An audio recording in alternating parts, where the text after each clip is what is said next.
tide. When the storm gets rough, we ain't gonna hide. Propaganda swilling, but it won't touch me. Only love around, that's how it's gonna be. We keep moving forward, never looking back. The truth's in the power, it's an unstoppable track. In the city lights where dreams collide, we hustle through the night, fire in our stride.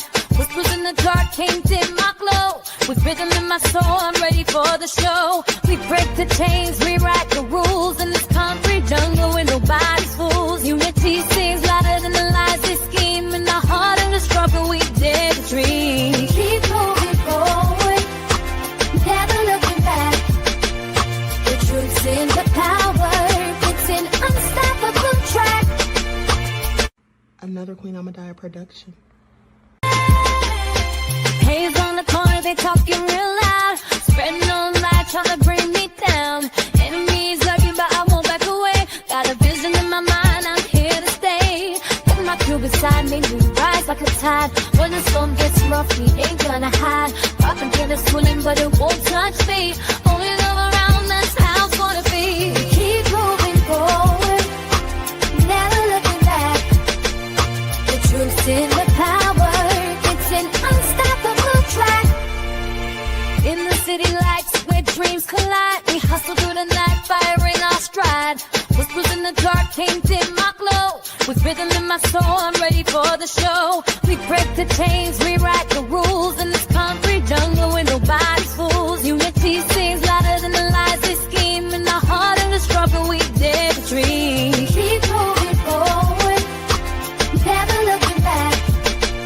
The truth's in the power, it's an unstoppable track. Haze on the corner, they talking real loud. Spreading on light, trying to bring me down. Enemies lurking, but I won't back away. Got a vision in my mind, I'm here to stay. Put my crew beside me, we rise like a tide. When the storm gets rough, we ain't gonna hide. Propaganda swilling, but it won't touch me. Only love around, that's how it's gonna be. We keep moving forward, never looking back.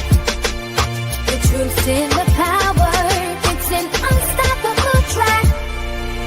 In the city lights where dreams collide, we hustle through the night, fire in our stride.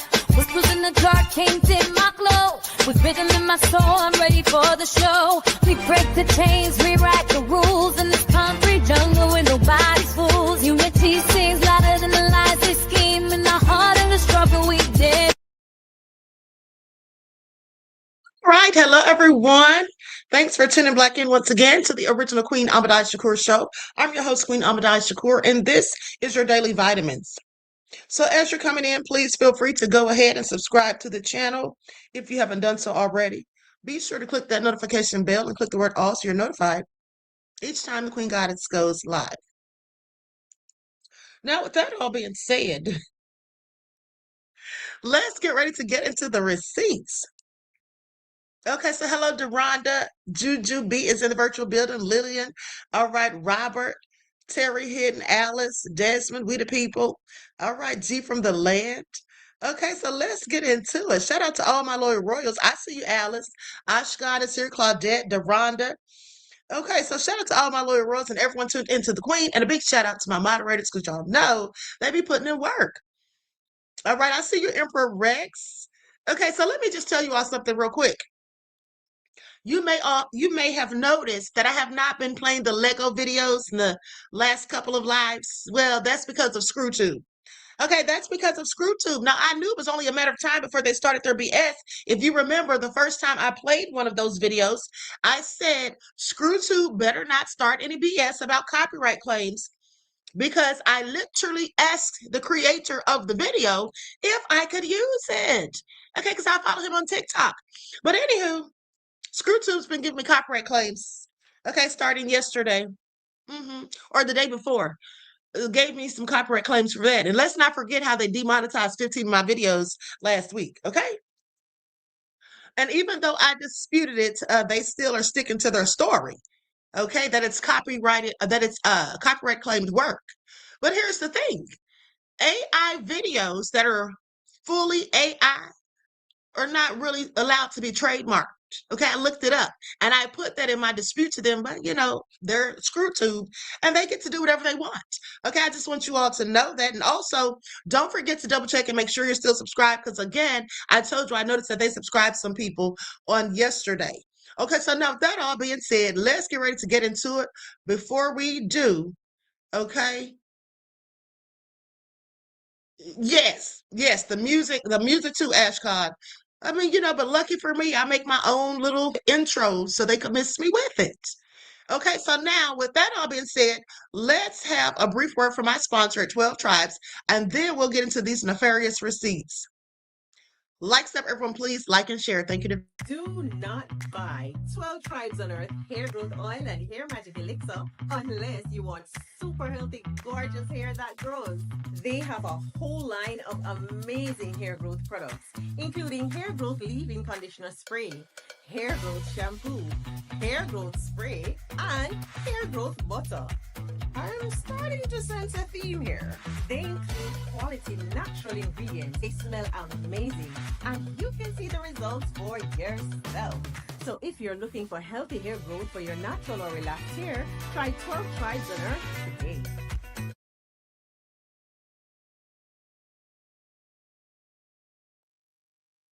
With that all being said, don't forget you can purchase 12 Tribes hair oil at Etsy.com. Just look for Lisa Crafts. You can also find it at Walmart.com. And don't forget that she sells beard oil. Okay, so first things first, let's talk about Eric Swalwell. Okay, because breaking news from an hour ago, he has officially resigned. He's dropped out of the gubernatorial race and he has resigned. Okay, so let's get into it.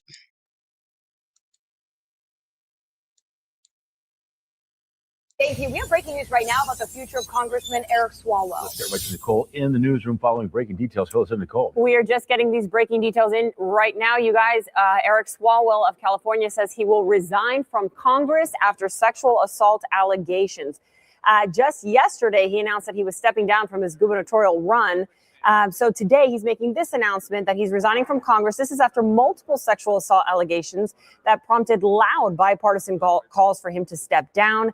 He had been seen as a front runner in that race before he dropped out yesterday again after these allegations surfaced. He posted on X saying, "I am deeply sorry to my family, staff, and constituents for mistakes and judgment I've made in my past."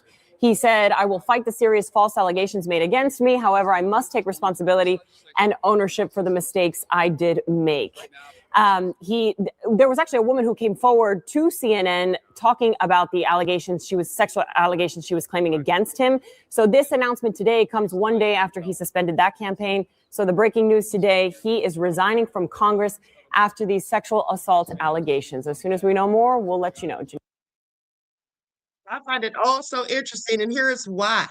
Okay, Kevin says, "Hey, Queen, you're a queen for real. Keep up the great content." Thank you, beloved. I appreciate your kind words. And speaking of kind words, someone left me a comment the other day, and shout out to my loyal royals who went in on them.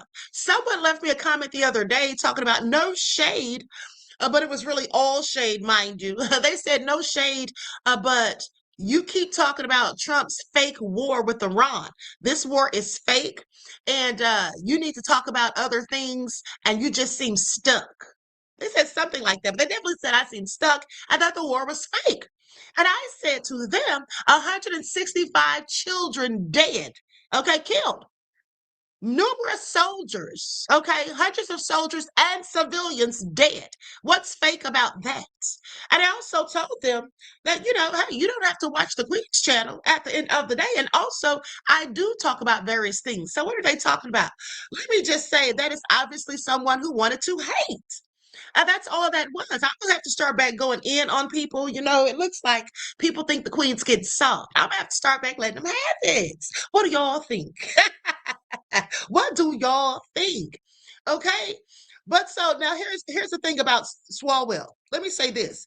I want to shout out to Desmond because Lillian X said, "Wow, trying to tell you what you need to do." I mean, like, it's the nerve. That really gets on my nerves whenever somebody tries to tell me or any other content creator what we need to talk about. If you don't like what we're talking about, there are thousands upon thousands of content creators on ScrewTube. You can go watch anyone's channel. You do not have to feel obligated to watch the queens. But however, they do watch the queens because they know that I have excellent commentary. And with that all been said, the thing is, they want me to talk about what they want me to talk about. You know what I also told them? I said, beloved, you're probably someone who enjoys gossip. Okay.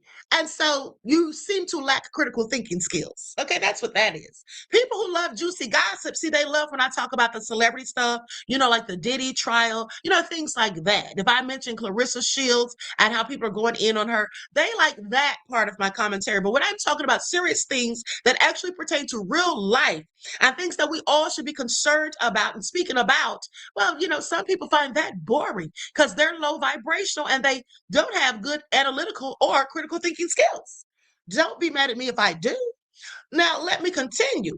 So Desmond brought something to my attention right before this broadcast. He called me and he said, Queen, remember how you were saying that you felt like Eric Swalwell, like somebody was setting him up, or like maybe they were just trying to lie on him or whatever? And I said, yeah. He said, that's the guy that was going in so hard about Epstein. You showed us the video. How did I forget that? Okay, how did I forget that? Now, I'm thinking that this has something to do with it.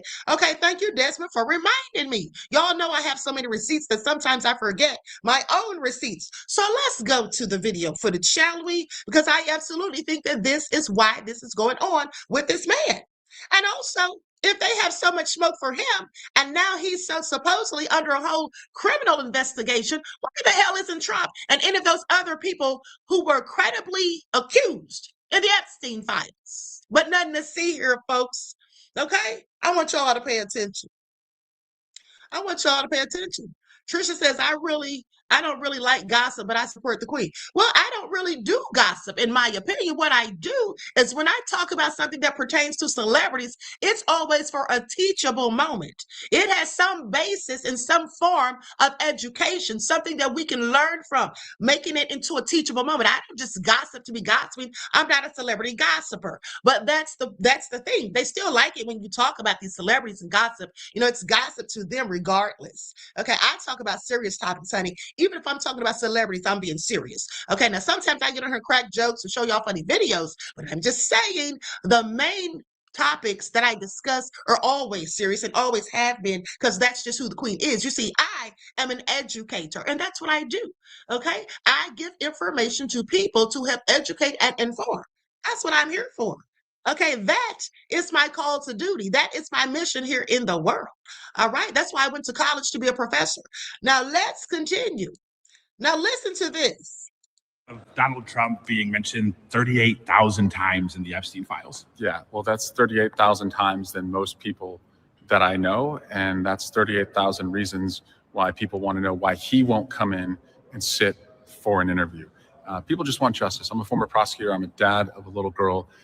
I'm not going to stop till I find justice on this issue. And if he did nothing wrong, then he should have no problem coming in and answering questions about it. What do you make of? Now, how much do y'all think Trump hated that? How much do y'all think Trump hated that? I can guarantee you that ticked him off. Okay? I can guarantee you that ticked him off. You know how he does whenever anyone criticizes him or says anything about him, especially as pertains to the Epstein debacle. Now, let's go to this next clip.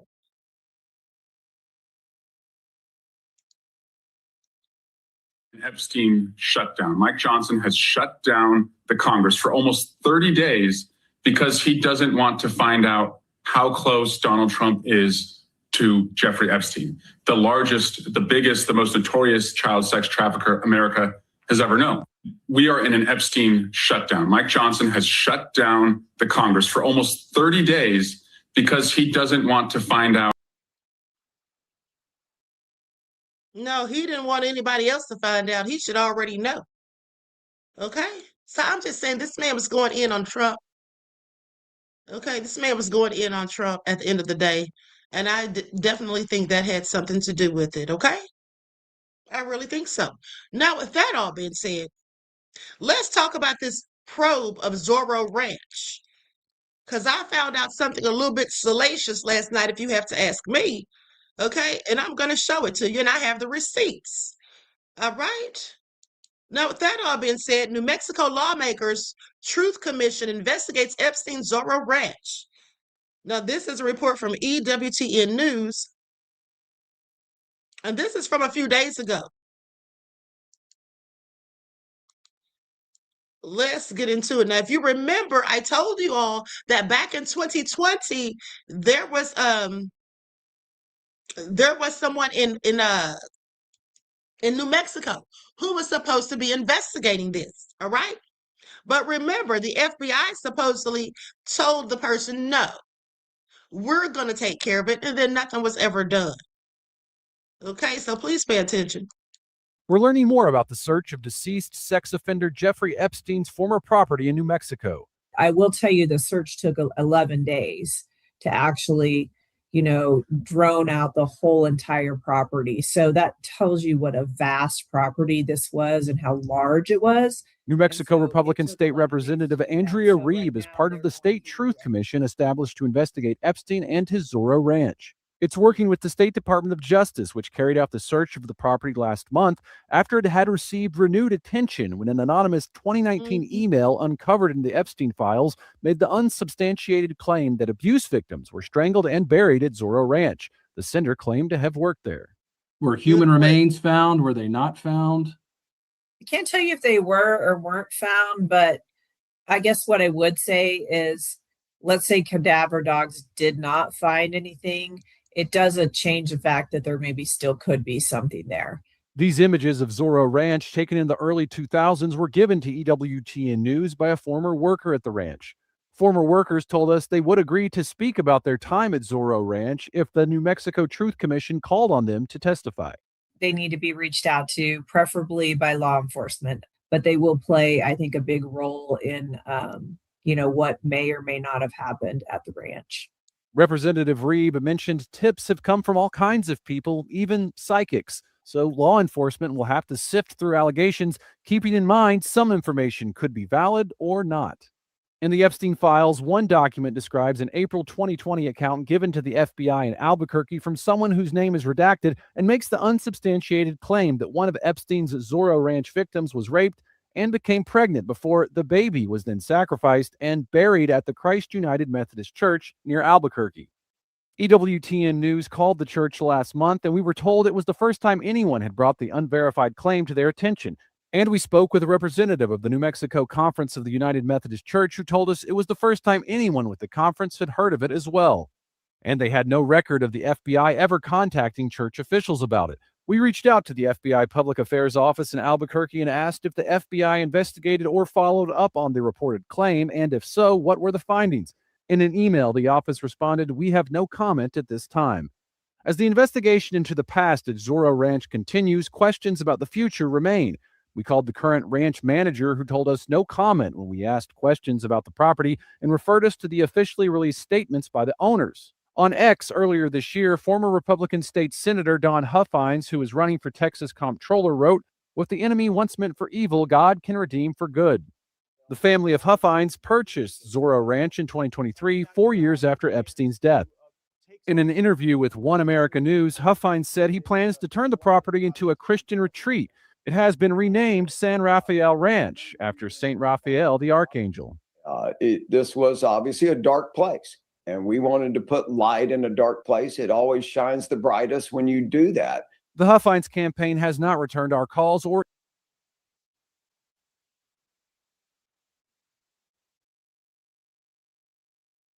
I'm sorry. I don't think that any good Christian would want to have anything to do with that nefarious ranch. That's just me.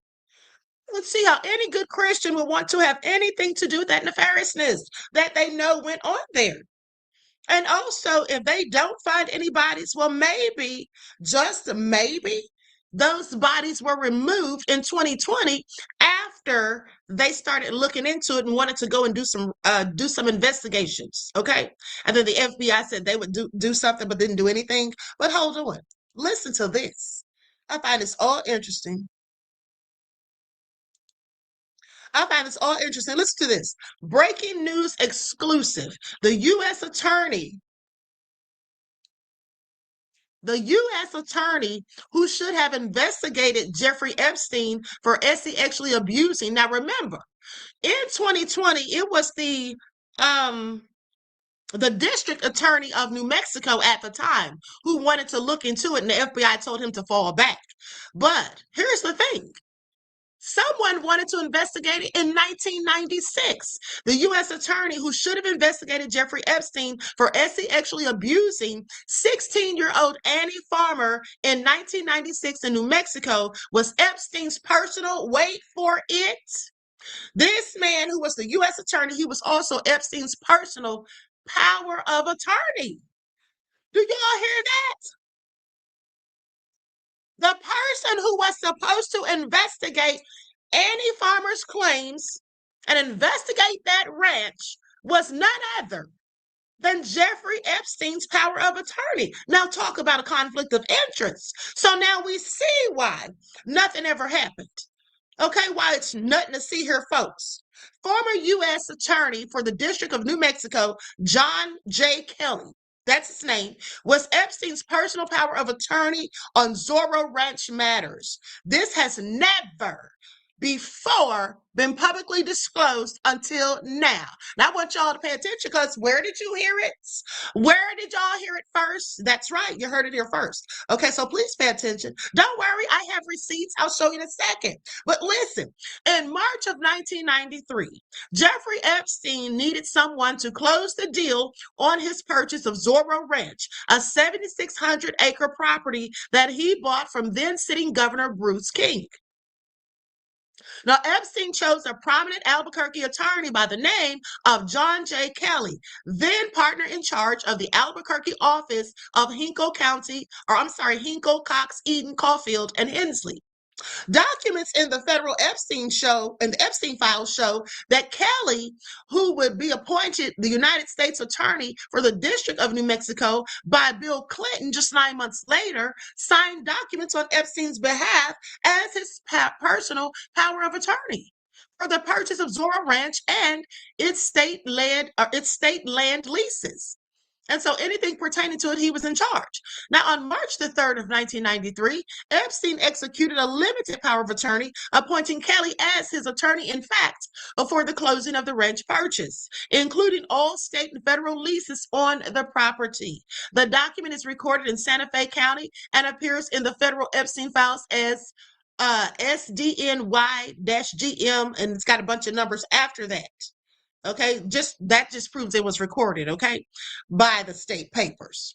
Okay, now with that, or by the county papers. Now, on March the 12th of 1993, Epstein signed a sworn affidavit specifically authorizing Kelly to execute documents in connection with state agricultural lease number GM 2791, the grazing lease on public land surrounding Zorro Ranch. That document, and then it has the number for the documents.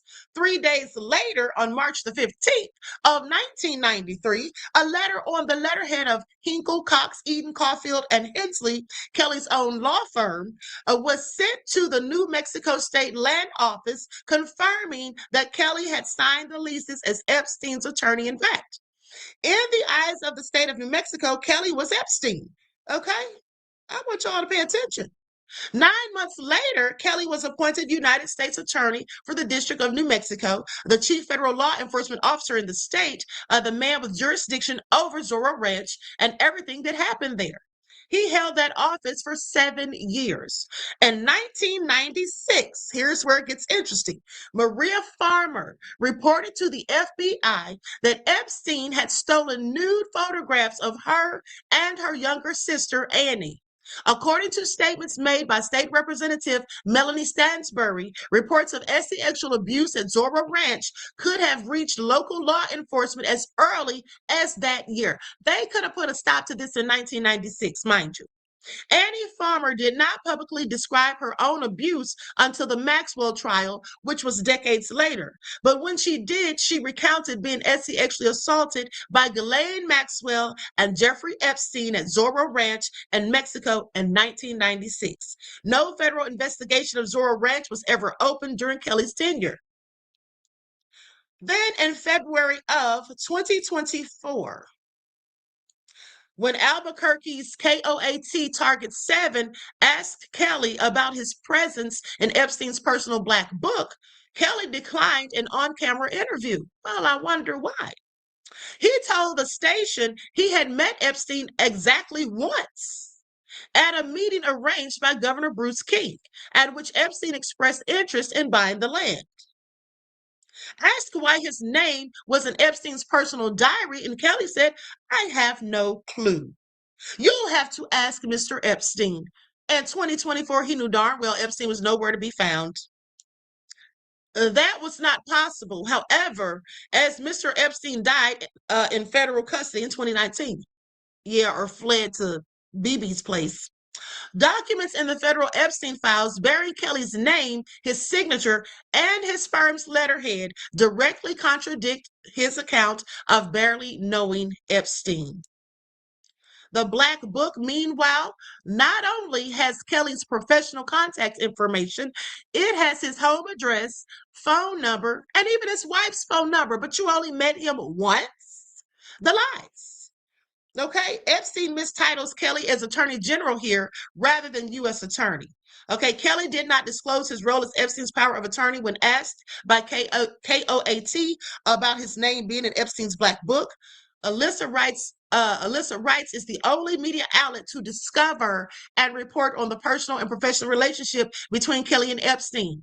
Okay, now this article is the first public disclosure, and it's not printed all over the internet, mind you.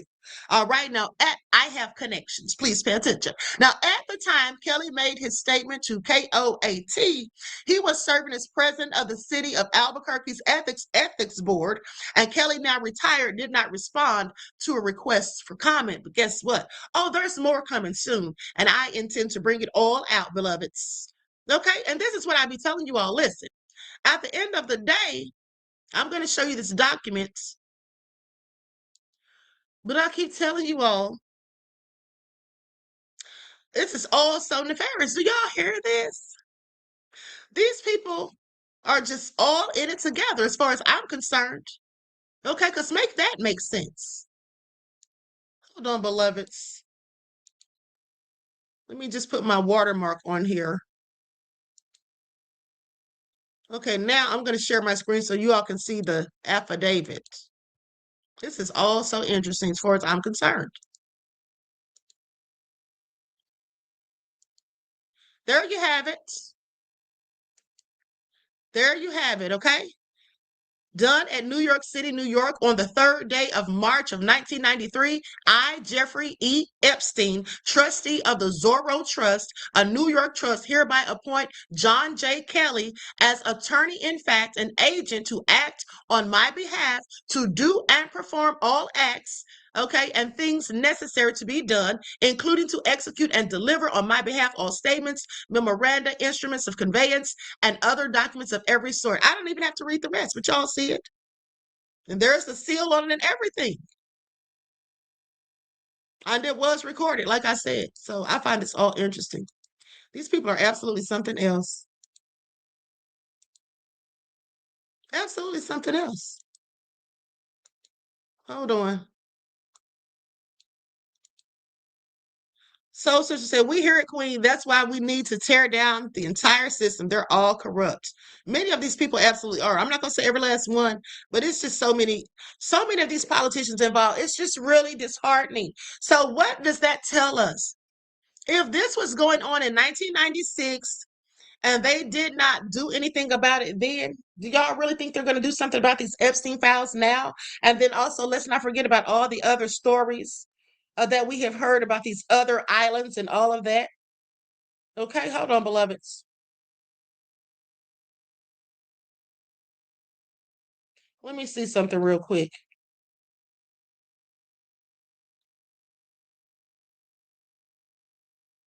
Okay, so this is Annie Farmer. I'm about to pull up this press conference that she held.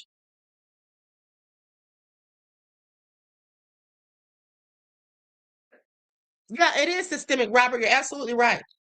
It's a darn shame. It's a darn shame. These victims get no justice whatsoever. And these people just continue to do what they've been doing all along.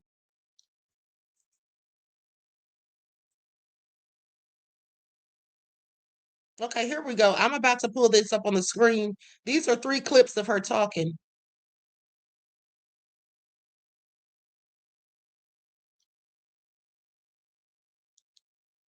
Soul Sister said, I trust no one, especially politicians. They are bought and sold. Absolutely. Absolutely. Especially the ones in the United States. Many of them everywhere, but specifically the ones that concern us. Okay, here we go. I'm going to share the screen.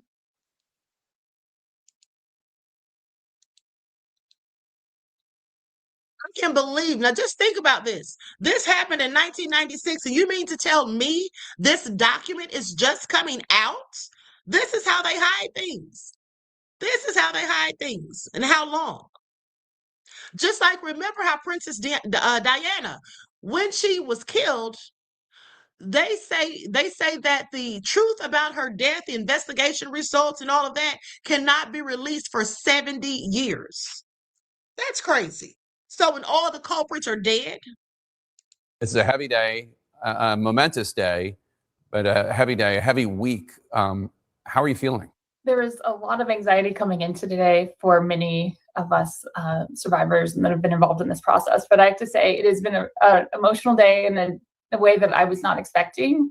You know, my sister Maria Farmer reported Epstein and his crimes in 1996. We've been saying that over and over again. And part of what was released today was an official FBI form, and I think it was an FT 71, dated September 3rd, 1996, with my sister's, some of my sister's report. It was labeled under child pornography, and it described Epstein stealing photos of myself at the age of 16, of my younger sister, who was 12 at the time.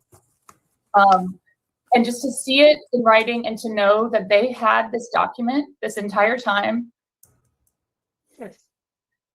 And how many people were harmed after that date. It just, you know, we've been saying it over and over, but to see it in black and white that way has been very emotional. I'm with Maria today. I know she felt a tremendous amount of relief and redemption, but also sorrow in thinking about, you know, people like Virginia Roberts Giuffre, who are not here to see this and be a part of really forcing the government to be transparent finally about this case. So Annie, I mean, I'm just so people know what this is, the document that you're talking about. It is the 1996 complaint that your sister made to the FBI about Epstein. She alleged that he stole nude and partially nude photographs of her underage sisters, constituting child pornography. And as we know, law enforcement failed to act on that complaint in 1996. She's followed up on this. She sued in response. You sued over what you experienced. Maria, in a statement, has said, "This is amazing. Thank you for believing me. I feel redeemed. This is one of the best days of my life." Of course, it's mixed with the fact that I'm devastated about all the other little girls like Virginia who were harmed because the FBI didn't do their job. I'm crying for 2 reasons. I want everyone to know that I'm shedding tears of joy for myself, but also tears of sorrow for all the other victims that the FBI failed. Looking at this document, I can feel, I'm sure, just a fraction of the emotion you feel, because you think of, like, if only they took this seriously, how many innocent girls would not have been harmed. It's a heavy day, a momentous day, but a heavy day, a heavy week. How are you feeling?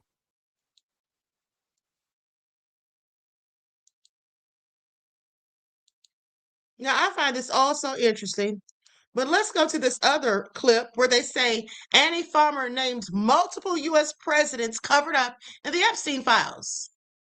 And this is just a darn shame, but they're talking about Swalwell. Okay, and here's the thing. That document, that was the report, the initial report given in 1996. But at the time they went to the police and tried to get some sort of help, little did they know that the call was coming from inside the house. And here we are, more than 30 years later. Okay, this is absolutely egregious, or almost 30 years later. Okay, so, and now the truth comes out. Dirty devils. I want y'all to pay attention.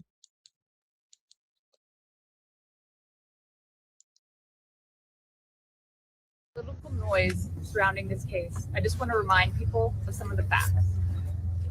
In 1996, with my sister Maria, bravely blew the whistle on this group by reporting to the FBI what Epstein and Maxwell did to both of us. They hung up on the phone on her, and there was no follow-up of any kind. Bill Clinton was president. In 2006, the FBI came to us, finally interviewed us, and asked us both to be witnesses against Epstein. We were very anxious, but we agreed. And then we didn't hear back from them due to their infamous sweetheart deal. George W. Bush was president. In 2015, when the DOJ was sent a FOIA request for Maria's FBI files, and they were denied, as they have been many times, Barack Obama was president. In 2019, when Epstein died in prison due to either negligence or foul play, Donald Trump was president. In 2023, Maria's attorneys sent a letter on her behalf to the government, requesting an investigation into the repeated law enforcement failures in this case, similar to what was done in the case of Larry Nassar. They declined to do so. Consequently, my sister filed notice that she would be suing the government for failing to uphold its legal, ethical, and moral duties in this case. Joe Biden was president. This year, after campaigning on a pledge to finally release the files, under Trump's second presidency, the DOJ announced they were closing the investigation into Epstein's co-conspirators, and then transferred Ghislaine Maxwell into a prison camp, where it is well documented that she is receiving special treatment. This is not an issue of a few corrupt Democrats or a few corrupt Republicans. This is a case of institutional betrayal. Because these crimes were not properly investigated, so many more girls and women were harmed. My sister, because of her bravery, was repeatedly threatened and lived in fear, with dire consequences for her health and her career. 30 years later, even as oceans of allegations and obvious truths have emerged, the government has still not chosen transparency. This is why we have all come together as one united voice to demand the release of all the Epstein files and to finally bring the truth out of the shadows. This is absolutely egregious. Absolutely egregious. Okay, now let's go to some videos that I want you all to see with Satan Yahoo for one. We got to talk about him. But hold on. First off, this video has nothing to do with anything, but I just want you all to see how crazy this man is. Okay, please pay attention. What is this all about? Now, this was captured on someone's Ring door cam.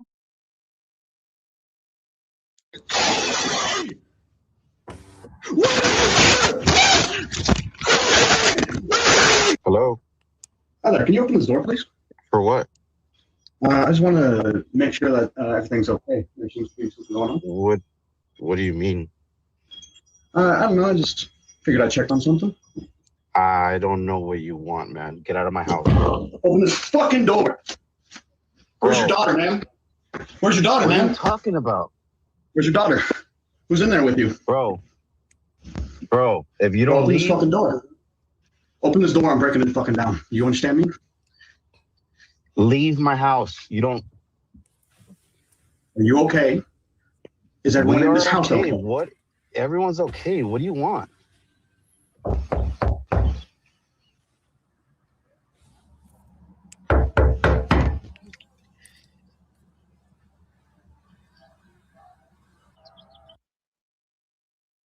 Imagine talking tough to someone and you're saying you're going to kick their door down, but you're wearing flip-flops. Okay? Wish somebody would come to my door talking crazy and say they're going to kick it down. I'm going to be like, go right ahead. Because on the other side, I know what's going to be waiting for them. Okay, please pay attention. This is all crazy. Can you leave my house, please? You open the door, please. You have nothing to do with my house. Can you leave my house? You know what my name is? I don't know who you are. You don't belong to this neighborhood. That's for sure. This is my neighborhood, though. Yeah, I live there. I don't know you. My name is Harry Dresden, motherfucker. Open the door. This is my neighborhood. Open the fucking door.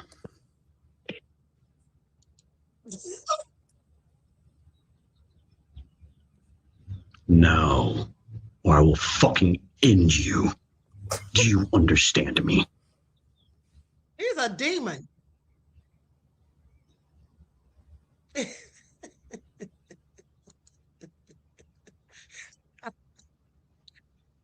Is he serious?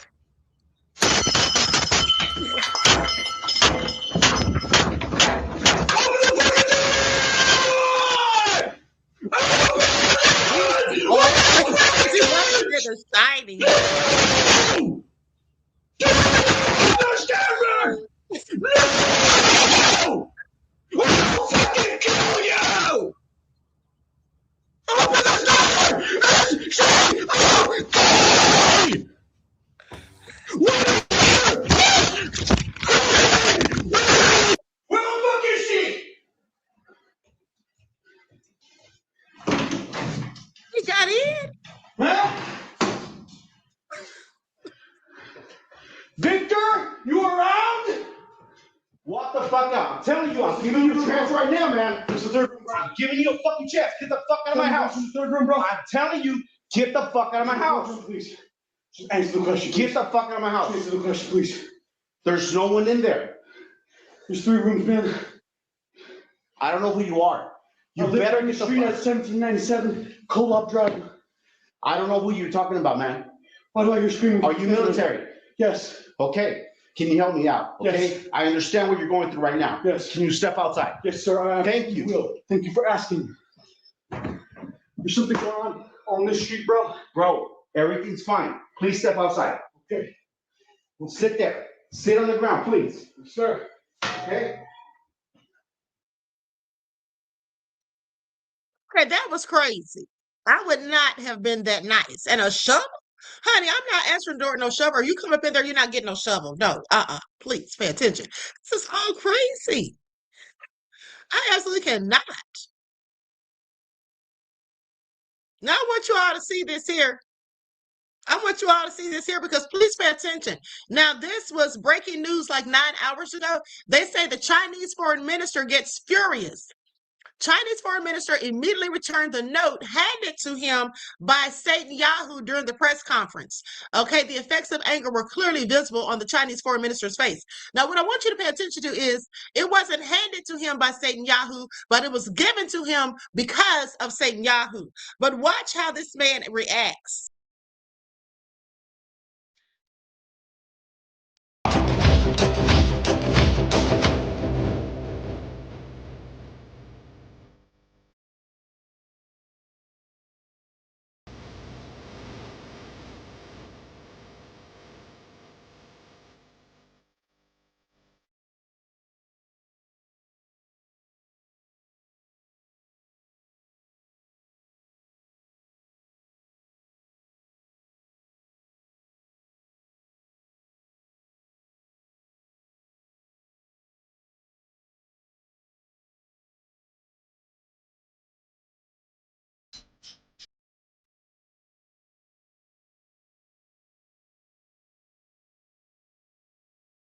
Now, was that supposed to scare him?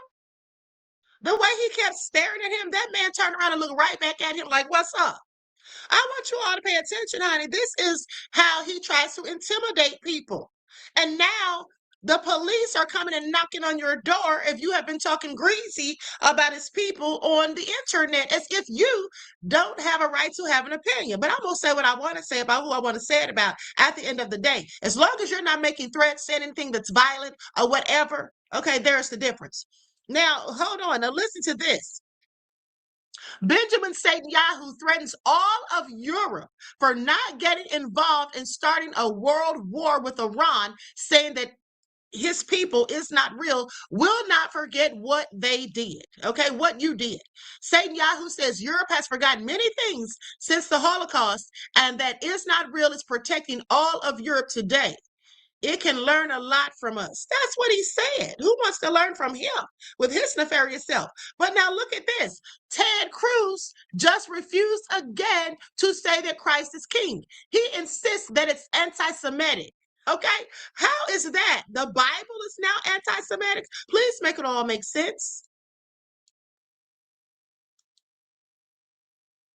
Can you say Christ is king? Look, I'll tell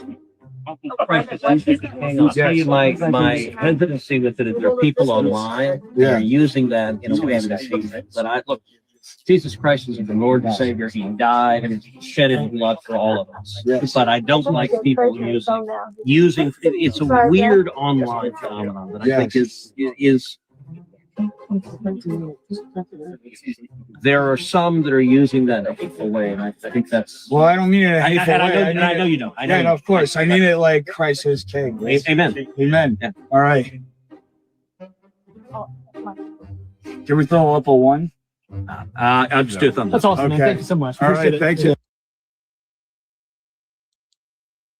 You all hear this?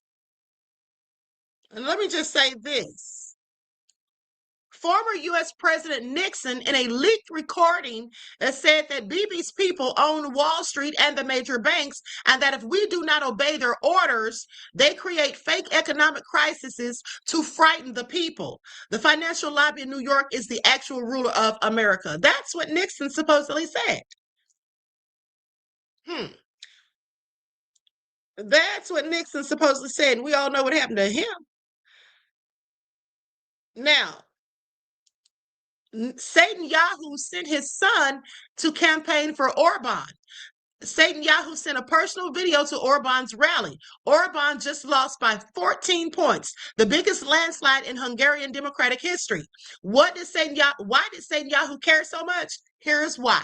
Because Orban was the only EU leader who vetoed sanctions on Is Not Real every single time. Now that veto is gone. Okay, please pay attention. The ICC withdrawal is reversed. The EU firewall is dead.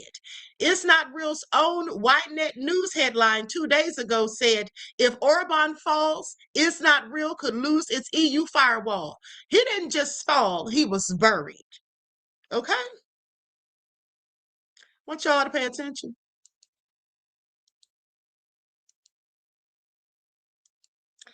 Now, that is absolutely crazy to me that Ted Cruz said that that's hateful. How is it hateful to say that Christ is king? How is that hateful, especially if you're a Christian and that's your religion? But hold on. Let me find that clip of where the police came to that man's door. Likes up, everyone, please like and share. And do you all remember that video I showed you of that agent, that Israeli agent who threatened the Western politicians on Piers Morgan? Likes up, everyone, please like and share. Hold on, let me see where this is. Give me just a second.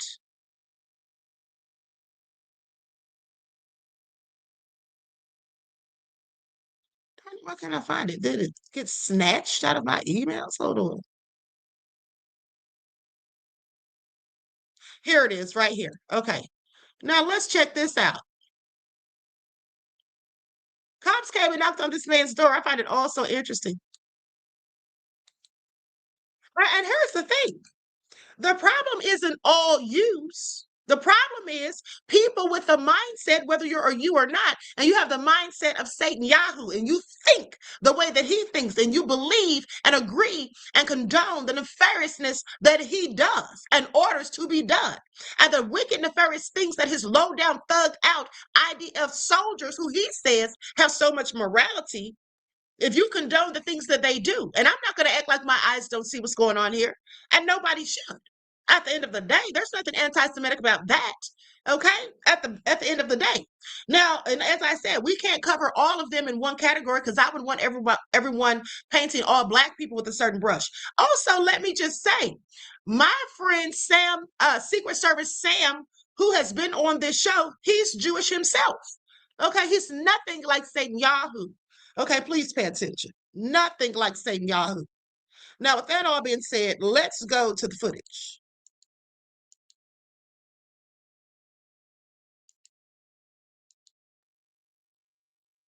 Try that again. We're here because of the comments you made online about the Jewish community. Are you, so what? No, I'm saying, are you? I have a freedom of speech, dude. Yeah, no, we get that. We get that. We got to make sure that you're not. Do you get a warrant? No, that's why we're here. You see that sign? Yeah. So that says no soliciting. What you're doing is basically soliciting. You understand that, right? Yeah. It means you're not welcomed here. Okay. Okay. Bye. Okay. Stay off the lawn, please. He said, stay off the lawn, please. Did they write down his tag number? Because that's what it looked like. What was that cop writing down? Looks like he was writing down his tag number. This is what they're doing, guys. You make comments about the Jews online, they'll fucking show up at your door. This is what they do. This is freedom of speech. This is how much control Israel has over our country.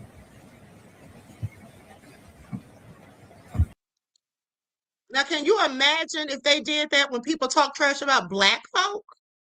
Can you imagine?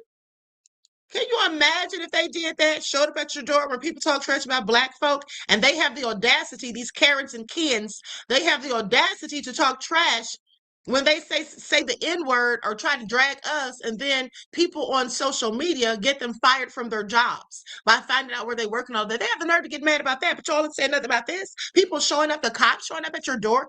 Is this supposed to intimidate people from speaking their mind? Nobody's ever going to intimidate me from speaking the truth, okay, and voicing my opinion. Okay, that's just not going to happen, period.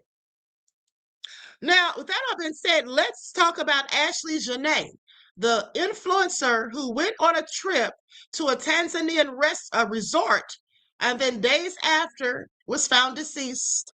And her fiance says, nothing to see here, folks. She did this to herself. Nobody believes that, by the way. Nobody believes that. It's tragic. Lifestyle influencer Ashley Jana was just found unalived in a Tanzanian luxury resort just a few days after celebrating her birthday and getting engaged to that guy, John McCann.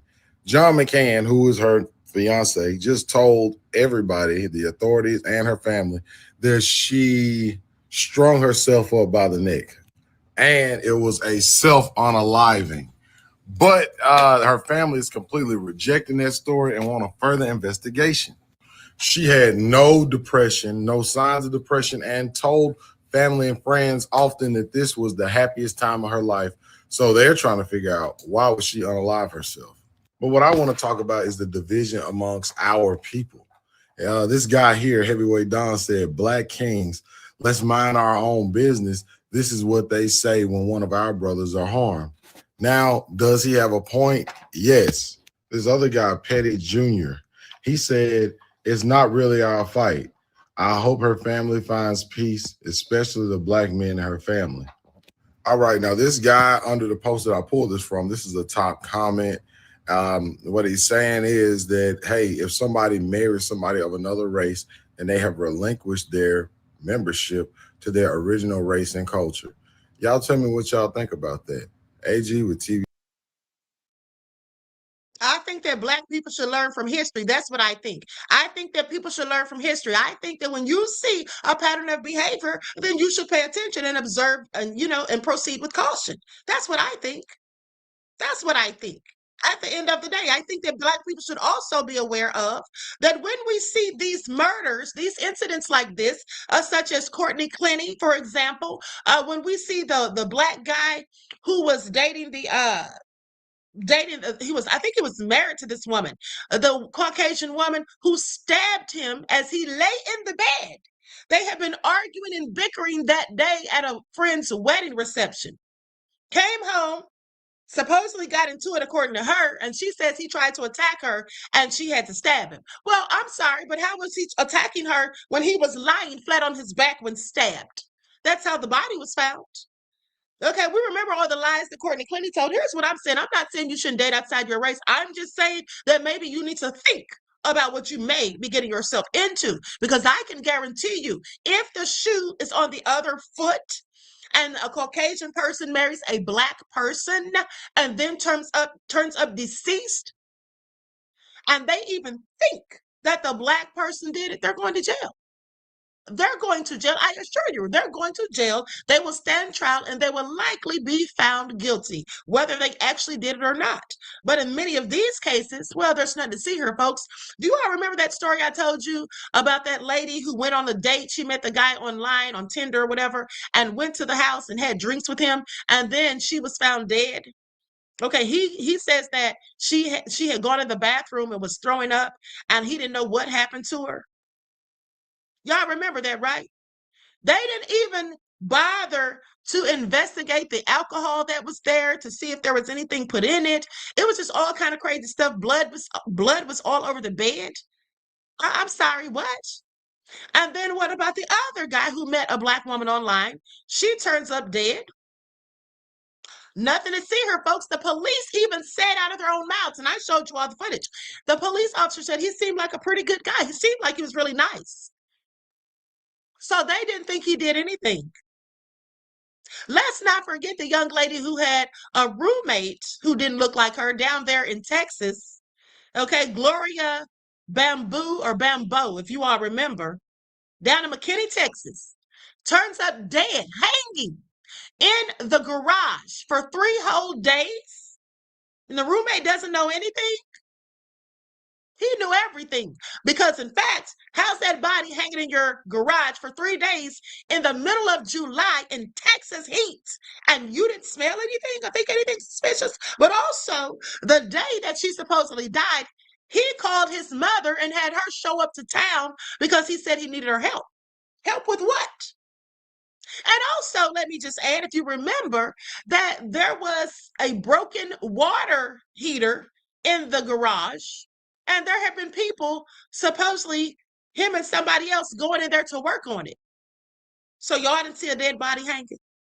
Yeah, please miss me with it. I'm just saying, at the end of the day, sometimes you just have to think twice, okay? At the end of the day, specifically with some of these men. Now, I'm not saying you have to always be, that all of them are going to do something nefarious, but I'm just saying. The bottom line is, if they do something to you as a Black person, the odds are very likely that they will not go to prison. But if a Black person takes out one of them, if they're in a relationship or whatever, the Black person's always going to go to jail. That's the difference. And that's what I'm really talking about. Okay, so now that all being said, Cardi B even came out and said something about it, according to this report. Cardi B even came out and said something about it. Cardi B says she doesn't believe Miami influencer Ashley Jana unalived herself. She said that girl did not off herself. I don't think so either. And so Cardi B reacts to the news of Miami influencer Ashley Jana being accused of unaliving herself on birthday vacation. Cardi B said that girl did not off herself. I ain't gonna lie, bro. I don't care what the police say down there. The whole world know that shit ain't happen like that. Shorty got engaged also, and she looked happy as hell on the video. All of her friends and family said this story cap as hell. I'm pretty sure she would have left some type of signs, bro. And I'm tired of us being against each other because Shorty was dating out of race. I'm seeing Black men happy as hell in the comments like they happy that happened to her. I don't care who you decide to date. I don't wish that on nobody. This same woman could be my sister, mama, friend, anything. This is somebody loved one that then passed away and y'all sitting making jokes. And that's what made Cardi be a real one, because she gonna speak up for the people. Ain't got nothing to do with her, but she knows she got a platform to bring awareness to the situation. We need most celebrities posting about this shit, bro. Speak up. Every woman should be posting this, bro. This could be you. Well, I want to correct him right there. It couldn't be me. That's who it couldn't be. But at the end of the day, I hope her family gets justice, but they likely won't. And that's the difference, like I said. And here's another thing that I've always told you all. They love to, when we complain about police murdering Black people while they're unarmed, remember how they would come out and say, some of these Karens and Kens would come out and say, well, why don't y'all talk about the Black on Black crime in your community? We do talk about it, but let's stop calling it Black on Black crime, because y'all do the same thing. And the rate of white people who kill other white people is very close to the number of Black people, the percentage of Black people that kill other Black people. That's common sense. And I've shown you all the statistics, so you know that they're like neck and neck. Like 85% and 83%, something like that, but very close. With that all being said, that is just propaganda for them to keep saying Black on Black crime. But the bottom line is, we absolutely do talk about the crime in our own community and the crime that our people commit against each other. But here's the difference. The reason people go and protest because of the police killings of unarmed Black people is because the police get off. The police get off. They have qualified immunity. Okay, so they get off when they kill a Black person unarmed. If a Black person kills another Black person and they get caught, they're going to prison where they should go. Okay, that's the difference. And that's what people need to be focusing on. I'm not saying you shouldn't be dating outside of your race. I'm just saying that just know that if something nefarious happens to you, your family should know they may not get justice. Okay? Because remember, when Courtney Clenny murdered Christian Abumsele, she was out in Hawaii or somewhere for 5 months. Was never even arrested for 5 whole months until people online started putting pressure, and then the family started putting pressure. But why do you have to do all of that when you have the evidence and the receipts? I even showed you all the timeline, okay, of what happened that whole day. Remember, the prosecutor was talking about the timeline of the events, how she didn't even call 911 first after she stabbed him. She called her mother. She called her mother. And then she lied and said she threw the knife at him from about 10 feet away, but the knife was plunged deeply into his chest at a downward angle, which shows me and anyone with sense or who knows about forensics or evidence and trajectory of things that she was standing right up on him when she stuck that in his chest. And the reason it was downward is because she's shorter than him. Okay, I just want y'all to pay attention. Okay, I just want y'all to pay attention. But let me continue. Now, with that all being said, yeah, she absolutely did mean it. That's right. DJ Big Six said the crocodile tears. Okay. Now we're going to go to this last report, and this was from Comedy Hype. And then after that, we got to talk about Roland Martin. Now, I listened to Roland Martin, and he wasn't talking about me. He wasn't talking about me, and y'all gonna know he wasn't talking about me. We all heard what he said, but he was going in and just calling black people a-holes and all of that. I could have sworn, I thought when I was watching Sabby Sabs go in on him the other day that he called them MFs, but he said a-holes and something else, but he went in. Ha! Y'all done made Roro mad. All right. Hold on, let me put something on here, an overlay. Club in Atlanta, Fight Plus News. I'm Jenae. Across social media, a story is causing a large amount of debate after a black micro-influencer who went by Ashley Jana will be reportedly found dead while traveling in Africa with her new white fiance. The story, according to several outlets, begins just last week after Jenae, whose real name is Ashley Robinson, will be proposed to by her boyfriend, Joe McCann. The moment, which was captured online during the couple's trip to Africa, would highlight a very special time for Ashlee, as she was also celebrating her 31st birthday. Now, according to reports online and Robinson's family, during the couple's stay in Zanzibar, Tanzania, Robinson would end up being found unconscious at her luxury resort. She was later rushed to the hospital and confirmed dead hours later. Now, her passing would unsurprisingly cause many to question her new fiancé. However, according to those same reports, he would go on to suggest that her death was a suicide. On Sunday, Ashlee's father, Harry Robinson, would release a statement which would raise more questions about his daughter's suspicious passing. Ashlee Robinson was on what should have been one of the happiest trips of her life, a birthday celebration in Zanzibar, Africa. Ashlee's birthday was April 5th. She just turned 31. Surrounded by beauty, love, and wildlife, she became engaged during a safari. An unforgettable moment that marked the start of a future she was so excited to build. She and her fiance, Joe McCann, were staying in a luxury villa at the Ziri Zanzibar, continuing what we believe was her dream trip. But just days later, the dream turned into our family's worst nightmare. Ashlee was found unconscious in her villa and was rushed to a local hospital, where her death was confirmed hours later. Nothing about this loss feels real. One moment she was celebrating love and life in truly Ashlee fashion, and the next she was gone. The suddenness, the unanswered questions, and the distance from home has made this tragedy even more overwhelming for our family. At this time, there is an active investigation into circumstances surrounding Ashlee's suspicious passing. Although we have many questions, we are placing our trust in the officials in Zanzibar and are working closely with them as we seek clarity and answers. Ashlee was deeply loved. She was vibrant, full of life, and has so much ahead of her. Our family is completely devastated, and we appreciate the prayers and compassion we have received as we navigate this unimaginable loss. We respectfully ask that any information not directly provided by our family be treated as unverified and not considered factual at this time. Now, despite the questions now being raised around her passing, it appears that Ashlee's preference to be in an interracial relationship with a white man has taken the front seat, as many have went on to begin criticizing her for it. Some would even suggest that her social media focus appears to position herself as an advocate in getting a soft life by dating outside of black men. Now, a part of users picking her social media apart, some have now discovered a direct tweet in which Robinson would publicly diss black men. Back in 2024, she would say, "Every day black men wake up and find new ways to embarrass us." The original post that she was responding to that read tutorial class for understanding boyfriends, video with the post has been removed, but from the looks of some of the still attached comments would show several men performing cunnilingus. Now, according to other users online, there were other questionable posts made by Ashlee, including a reshare on her Instagram account of a think piece on dating black men. In the comment section, she would write, "Beautifully written," in support of it. Now, as mentioned, many have gone on to call out the late influencer's past comments for apparently thinking that her being with a white man was a better decision. Her Instagram/Twitter is full of anti-Black women, Black men relationships, and persuading Black women to join the wave.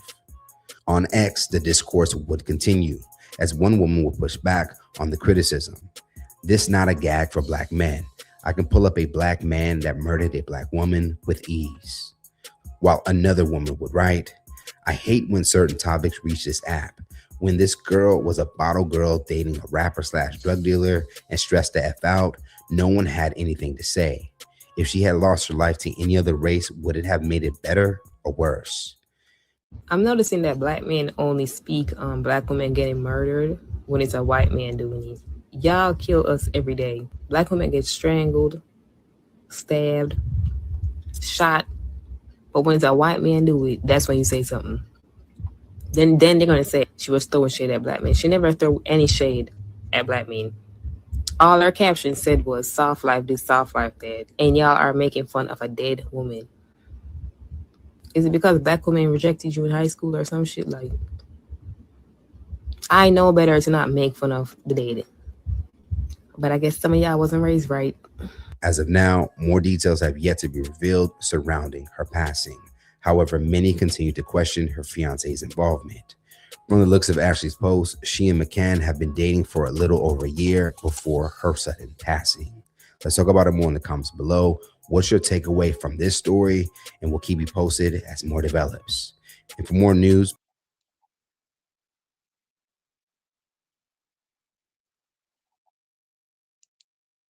Okay, so what do you all think? At the end of the day, one thing that I notice is every time a Black person who's in an interracial relationship ends up getting deleted by their supposed partner, or even if people think they did, they always say that the person said things about Black people, talk derogatively about Black people. So I told you all before, sometimes I think they just be lying when they say that. Sometimes I think they just be lying so that we won't demand justice for them.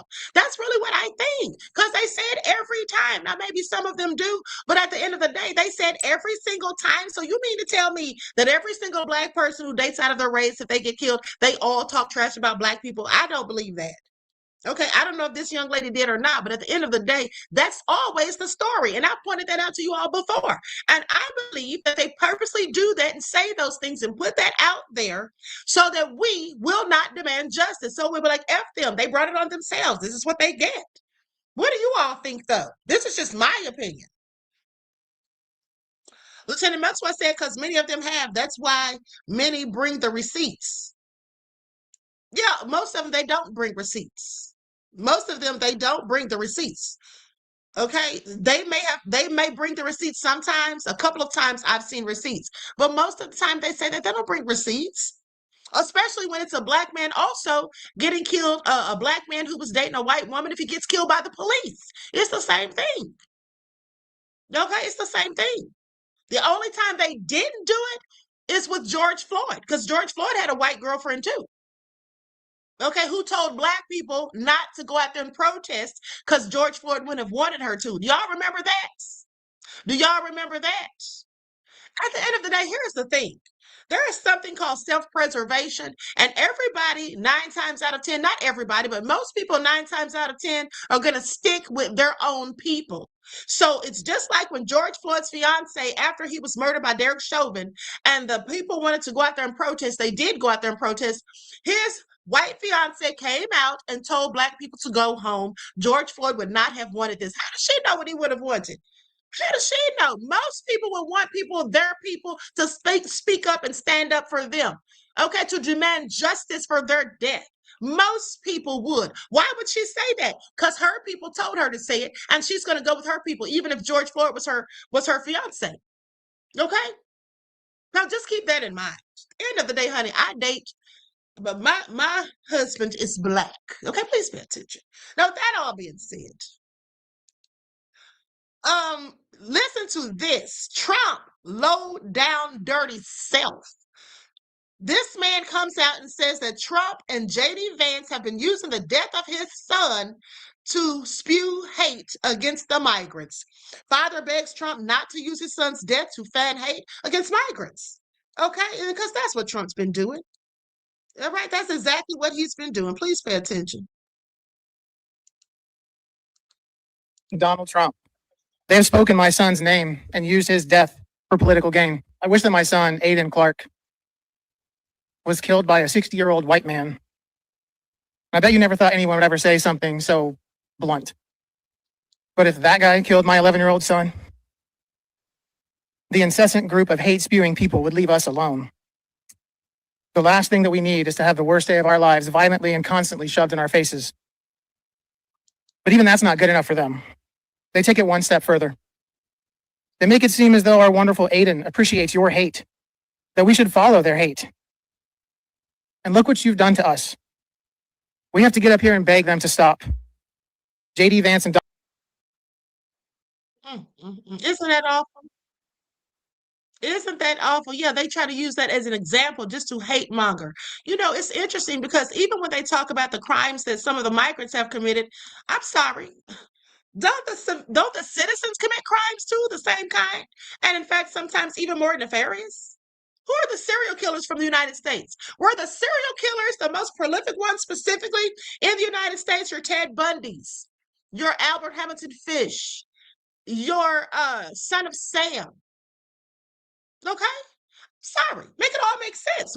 John Wayne Gacy, Jeffrey Dahmer, were they migrants? I find it all interesting. They don't want to talk about that. Why not? Because the most violent people on the land, not just this land, all lands across the world, everywhere from sea to shining sea, the people, the men, yeah, that's it, the men who don't look like me. And many of them have said that themselves. Many of them who tell the truth. Okay, I'm sorry. Stop trying to act like the migrants are so nefarious. Trump's more nefarious than any migrant that I ever saw. And that's my opinion. Now, with that all being said, let's get into Swollen Martin, because he went all in on the black folk. Okay? Swollen said he had to go in on y'all. Please pay attention. Okay, yes, the Iceman Inheritance, DJ Big Six. I have that book and it's a good read. And I quite frankly didn't see any lies detected. Sure didn't. Let's have a go at it, Roland.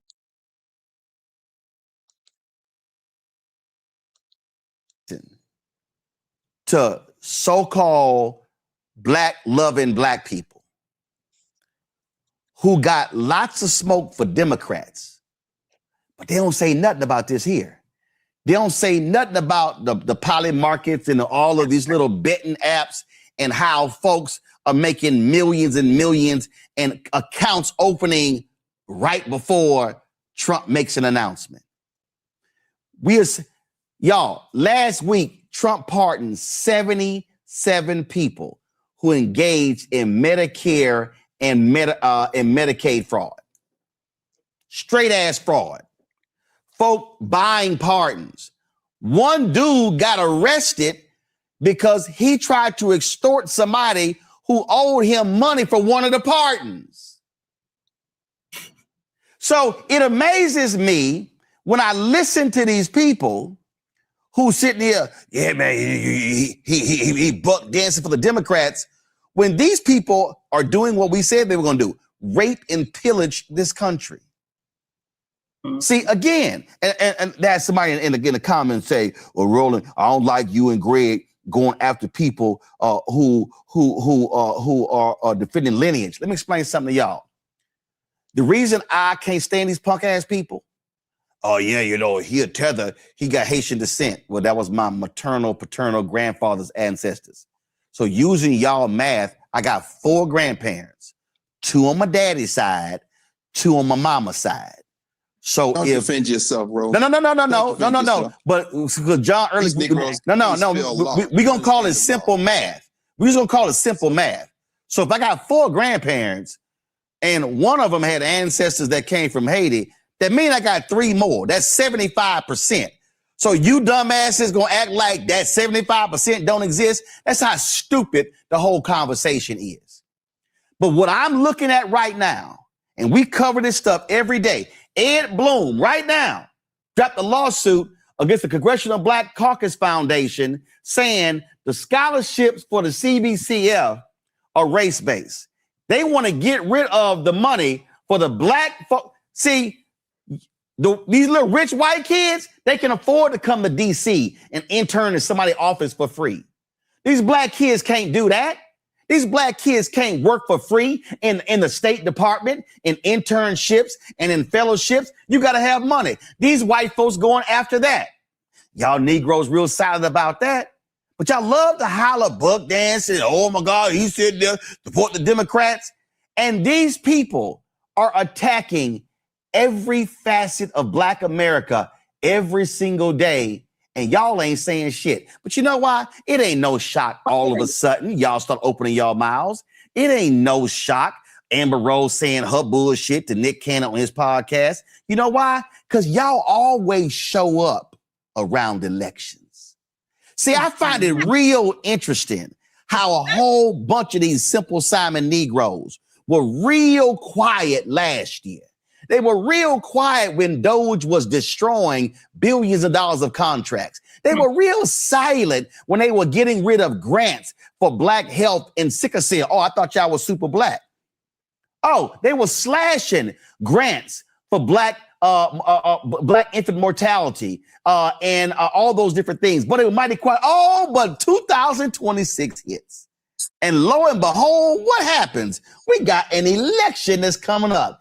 And all of a sudden, the usual suspects come running out from behind the rocks they've been hiding under. So I know some of y'all say, well, you know, I mean, you know, and then they always say, well, you know, he always calling us names.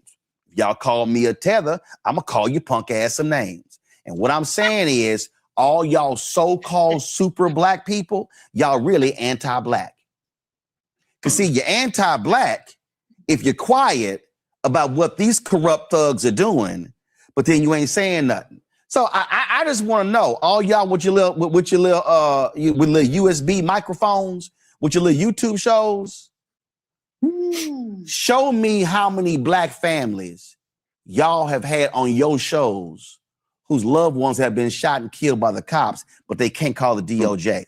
I'll wait. Show me how many of y'all are standing up when Black DAs are being attacked. Oh, I'll wait. Show me how many of y'all are sitting here standing up for Black women, 600,000 laid off, 700,000 Black men. Now, let me just say, he's not talking about me. He's talking about Wig and them. He's not talking about the Queen, because I absolutely have had Black people on my show. If you all remember, I had the vice mayor, okay, from Mason, Tennessee. Remember when the man who didn't look like us was the comptroller was trying to take over their charter? Because he wanted to be in charge when Ford Motor Company was moving there with all those jobs and all that. Now that money was coming to the county, he wants to come and take over. I had her on the show.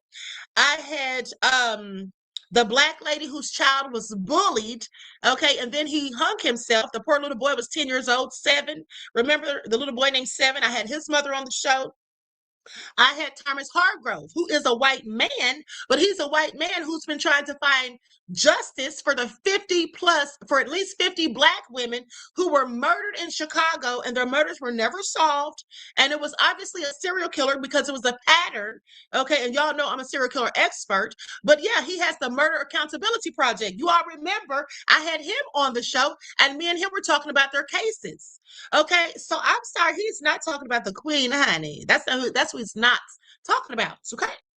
And let's not also forget that I had Bishop Caldwell on here from Kansas City, Missouri, when Black women were coming up missing down there. And the police were lying, saying that it wasn't a serial killer. And I'm not going to say that they could have mistaken, or thought it wasn't a serial killer. I believe they absolutely knew it was a serial killer, because if I knew it was a serial killer and they're in law enforcement, they should have known it was a serial killer. And guess what? It turned out that it was a serial killer. Y'all remember that? So yeah, he's not talking about me. But nonetheless, here's what ticks me off about Swollen Martin. What ticks me off about him is he's so easy to go in on Black people and call us names, and well, not call me, but call them names and all of that, and things like that, because he's really talking about people like Tariq Nasheed. That's obvious when he's talking about lineage-based and calling him a tether. Those are Tariq's talking points. He's talking about Vicky Dillard. He's talking about Phil Scott. He's talking about those people, and Sabby Sabs seems to think that he was talking about her as well, because she said a few years ago he called her an idiot. Now, he's never said anything about me. He's talked about these people and called them names and mentioned their names before. He's never said anything about me. I just know that he doesn't like me because I'm probably because I'm part of the new Black news media, because he has me blocked as well. I remember being shocked. I'm like, what the hell he got me blocked for? I mean, I know I've thrown a few jokes on him, but whatever. But the thing is, at the end of the day, Roland goes in on Black folk because he wants us to not complain about the Democrats. Okay? He wants us to never question the Democrats, to never demand anything from the Democrats, to never say anything critical about them. That's what he wants us to do. Well, I'm not here for it. Okay? Just as well as he can sit there and criticize the Republicans, we can criticize the Democrats. That's just what it is. Now, I go in on the Republicans every day. But the bottom line is, when people have things to say, grievances to bear or voice about the Democrats, that should not be a problem either. Roland defends them tooth and nail. He does not really call them out for their BS as well. All of these politicians, whether you're on the left or the right, okay, if you're not doing what you're supposed to be doing for the people, you need to be called out. Okay, that's just what it is. And like right now, I have a problem with the fact that the Democrats haven't really done anything to try to rein Trump in. Where's those articles of impeachment? Where's Article 2? Like they were saying, what are we waiting on? So I'm sorry.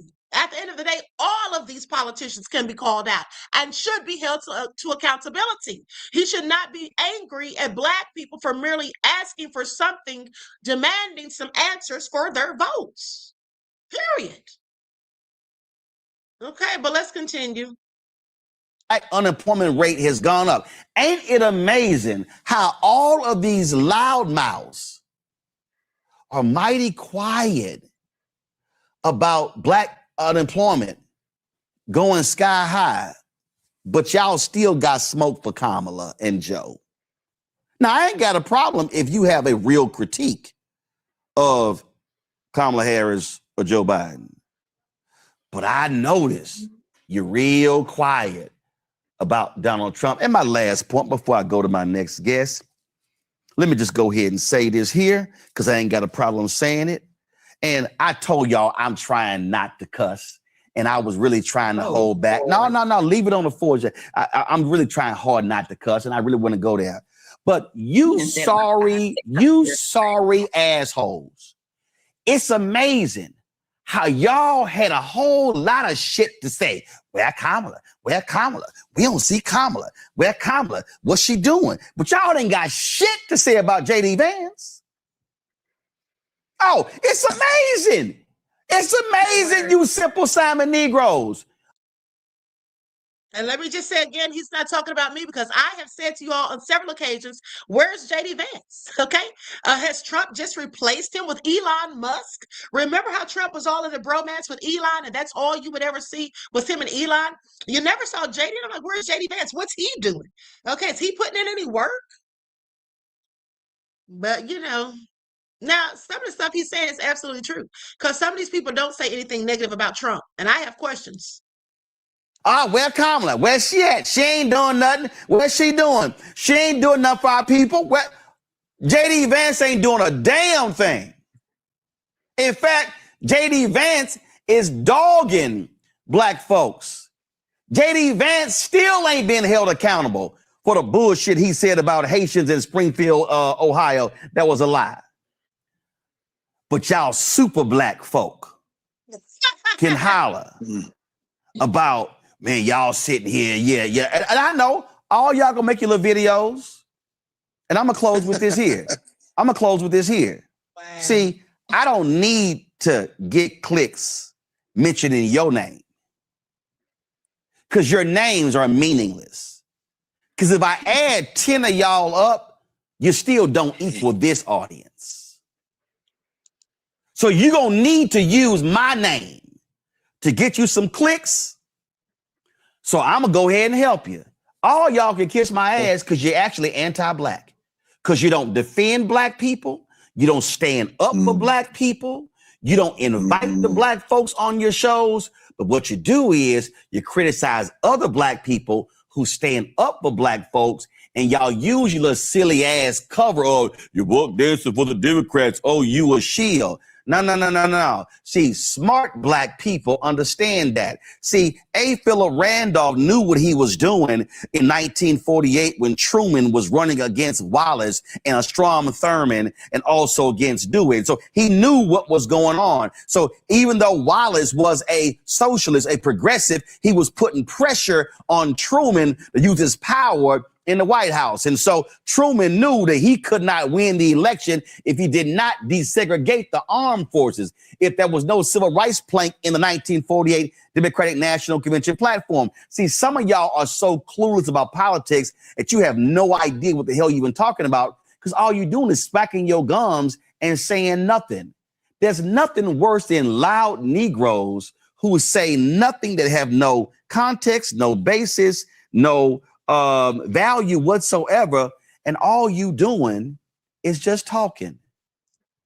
Black people are literally facing life and death. Hospitals are facing being shut down because of the attacks on Medicare and Medicaid. And you simple Simons are saying nothing and doing nothing.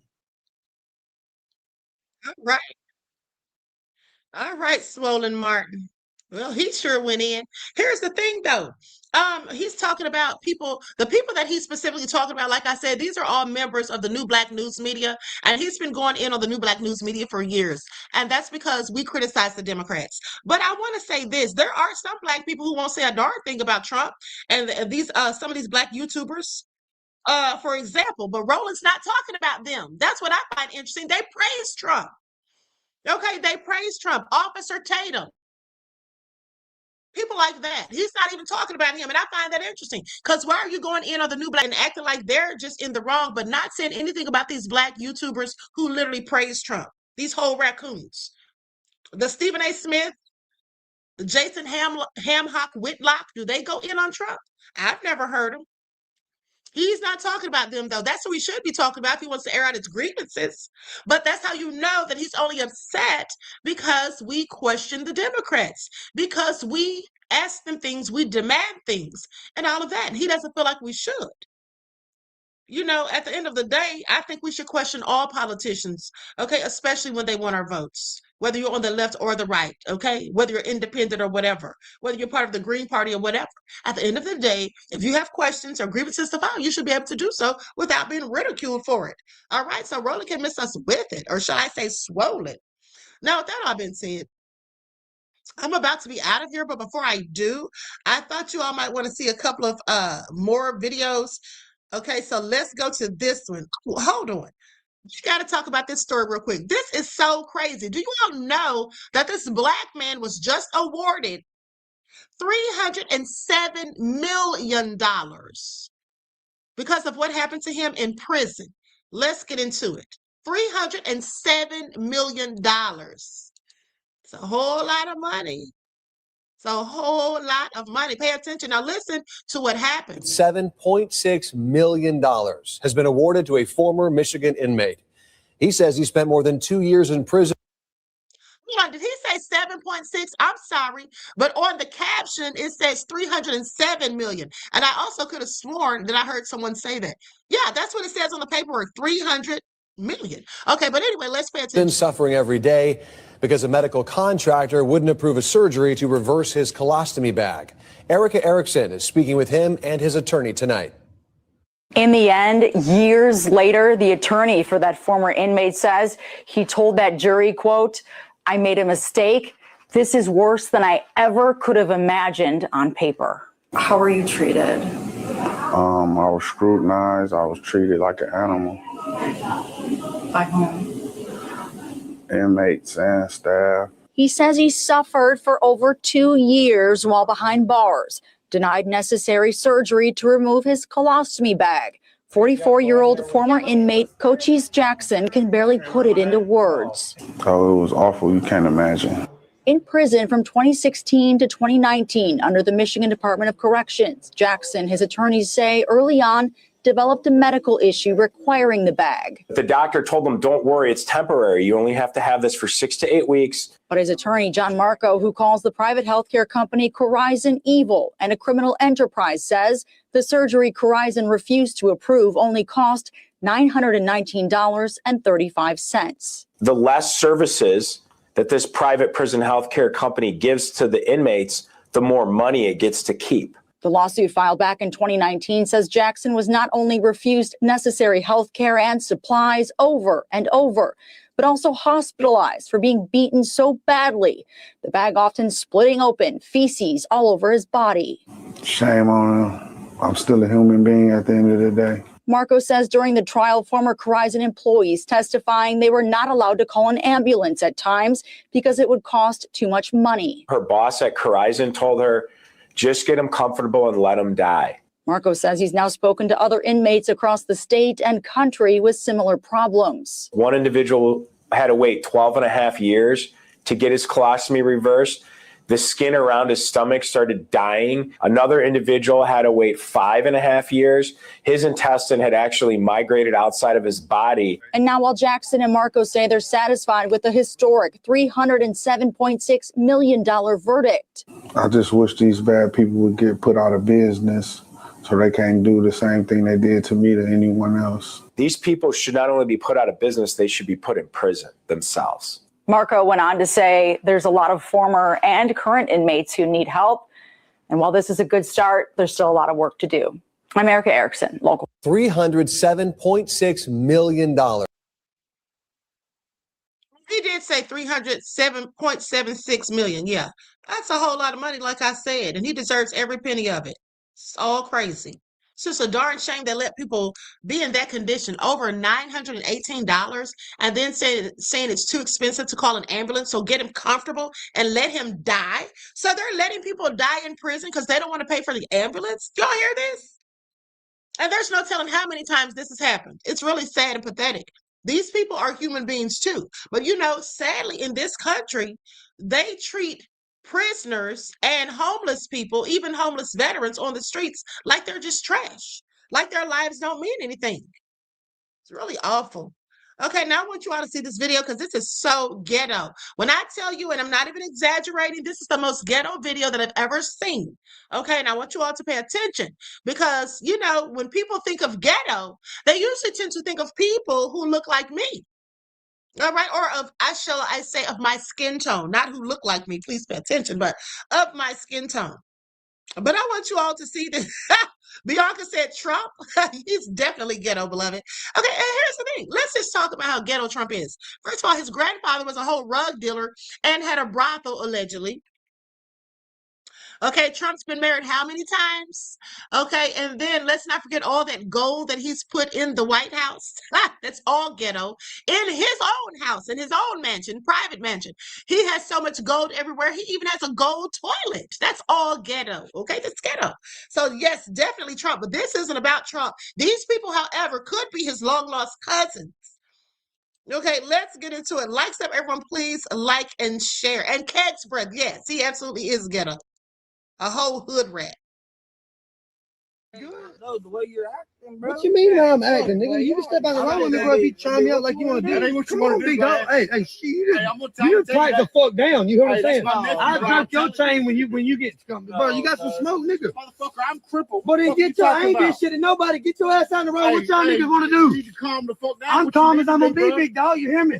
I don't give a fuck. You ain't finna bro. come up in my shit disrespecting me. Ain't nobody But then what's up? Come bro. on.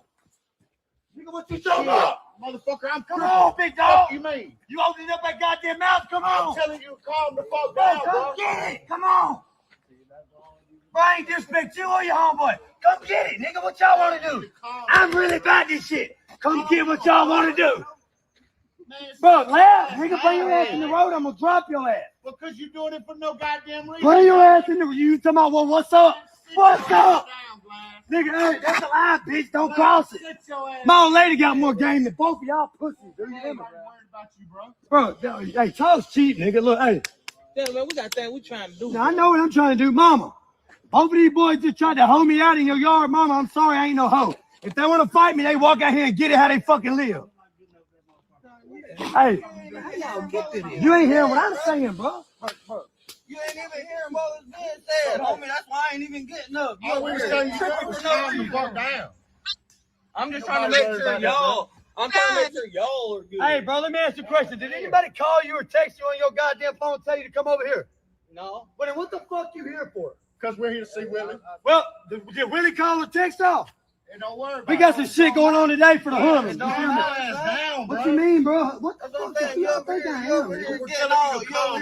Y'all come up in my shit and tell me to calm down. No, ain't nobody telling you nothing, son. Your uncle sitting there telling me all kind of shit. You don't hear? No, just stop hollering, bro. That's all I'm a grown ass goddamn man. You can't tell me what I can do. So am I, bro. All he was trying to say was calm down. Bro, I'm a grown ass goddamn man, bro. You act like loud for no reason, bro. That's just me, bro.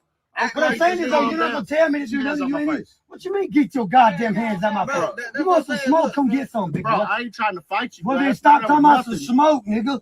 You the one talking about bro, it, I will knock the beard hair off your chin. Man, I don't give a fuck about all that, bro. What's up with you, bro? You good? The way you're acting. Knock the beard hair off your chin.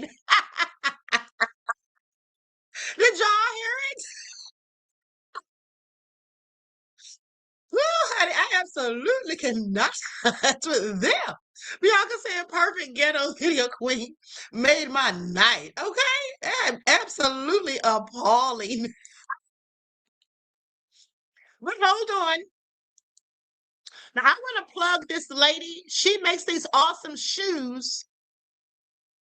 She's trying to get her coins up. And I want you all to see these shoes. Because, you know, specifically Black women, I know y'all love new shoes and all that and different types of shoes and whatnot. This lady is selling some shoes, and I want you all to check them out in case you see something to your liking. That was so ghetto, honey, okay? You absolutely cannot. That was Southern fried ghetto, matter of fact. Hey, what's up? These are hoof shoes. I make them. They're made out of durable resin with reinforced steel heelless heels. They're just like walking in high heels. We are Creature Cosplay on Etsy. If you want some for fawning, doing random crap, and being awesome for Halloween, totally click the link in our bio. Then get yourself a pair. Hey, what's up? These are hoof shoes. I make them. She had on some Baphomet shoes. Girl, if you don't sit down somewhere, if you don't sit down. Deep said pig foots. She was selling hoop shoes. Girl, no ma'am. No ma'am. It's a no for me. It's a no for me. Sheila said, what the hell are those? And then she's stomping around in them just to let you know how durable they are. But hold on, one more clip and then we're out. Now, this is a lifeline. For those of you who have children, young children, or grandchildren, please pay attention and observe. You cannot take your eyes off of them for a moment, okay? Please pay attention. Ashka said the next line is chicken feet. You know what? And I'll guarantee you those will come from someone down there in Louisiana, okay? Absolutely not. So now with that being said, let's check out this lifeline. And this is very serious. Okay, likes up, everyone, please like and share. Claudette said, was she serious? Yeah, she was absolutely serious about those hoof shoes. Girl. She was absolutely, she said they're made out of some kind of steel. Okay, I bet they're expensive too. Somebody will buy, pay attention. I mean, if Elon Musk can get people to buy those ugly arse Teslas that look like a space vehicle or just look like a, I don't know, it just looks claustrophobic. It's giving claustrophobia for me. Those cyber trucks, honey, if he can get those sold, I'm sure she can sell them ugly arse shoes. No shade if you have one of those trucks, by the way. I'm just saying they're ugly as hell to me. More candy? Let's go. Want some more candy? Yeah? You come here. We'll go get one. Let's go. Oh my God.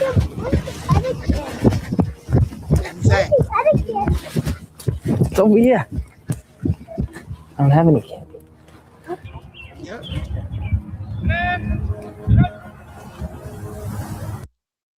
Now you all notice what the father was doing. He was so busy on his darn phone that he was not watching that poor child.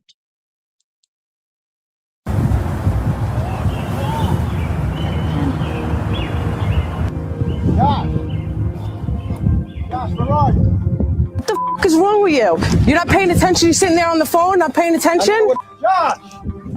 I knew you don't pay attention when you have your son. Oh, please, leave me alone. I did him with some candy. Thank God. Come here, boy. Thank God. So, Oh. you know, to keep an eye on him, because it was just like that. I abducted him and took 10 seconds. Okay, you can't take your eyes off your children for a second, honey. And let me tell you something. I knew better because I remember when my oldest son was a baby. My grandmother told me, she said, don't you ever leave that child anywhere by himself. Don't you leave him unattended. Don't take your eyes off of him. She said, he's just a beautiful little child. And she said, somebody will absolutely steal him. And people will. They will steal your children. Okay, do you all remember that guy who went into the Walmart and this couple had their child with them? The child was like 4 years old. And the guy went in there dressed like a gorilla and abducted their child. And the police didn't even arrest him because when the police caught him, he told them that it was a prank. Honey, how is this a prank with someone else's whole child and they're not in on it? And they don't even know anything about it. He came and snatched that child from them and took off running, had on a full-on gorilla suit. So you couldn't see his face or anything. But then he has the nerve to say it's a joke. Okay, that's all crazy. And y'all already know he wasn't my complexion because he would have been in jail. Okay? So with that have been said, I'm going to conclude the broadcast. I want to thank you all for tuning in. Please like and share, subscribe to the channel. Please double check to make sure you're still subscribed, especially if you have not been receiving the notifications. And I will see you all in the morning with your morning wake-up call. And so until then, beloveds, each one teach one. That's how we grow and thrive. Do something productive, constructive, but never destructive. And always remember to keep the Most High first in your lives. Peace.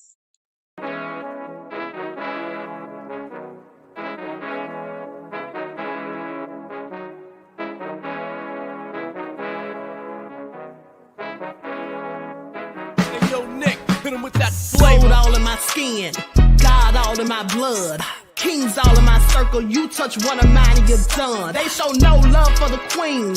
Why you hating on me? Is it cause I'm free and I got Malcolm X in my jeans? I got dreams like King Luther, shed blood like Kunta. You ain't helping my people, I ain't got nothing to say to ya. I want all the smoke like hookah. Talking reparations, America won't be great until they give us compensation. I'm like, I'm the hottest right now. See a bunch of lames out here trying to jock on my style. They be doing too much. I'm the queen, it's too easy. It's like they all at Popeyes, how they be talking so greasy. I just sit back and laugh while these haters get madder. So nefarious how they don't want my pockets with cheddar. I tell them they can do better. These snakes in the grass can leave a bite on your ass, cause y'all be trusting too fast. I got my foot on the gas, other one on they necks. Dropping receipts on haters, you better show some respect. I'm never facing regrets, we only facing the threats. Running through every challenge like a relay, break no sweat. It's a cold game, so I got that blanket with me. Now that my people awaken, ain't no going to sleep. I do not play by my piece. This time I'm playing for keeps. You talking slick, but when I see you like them ends, we gon' meet. And I got gold all in my skin, God all in my blood, kings all in my circle. You touch one of mine and you done. They show no love for the queen. Why they hating on me? Is it cause I'm free and I got Malcolm X in my jeans and I got gold all in my skin, God all in my blood, kings all in my circle. You touch one of mine and you done. They show no love for the queen.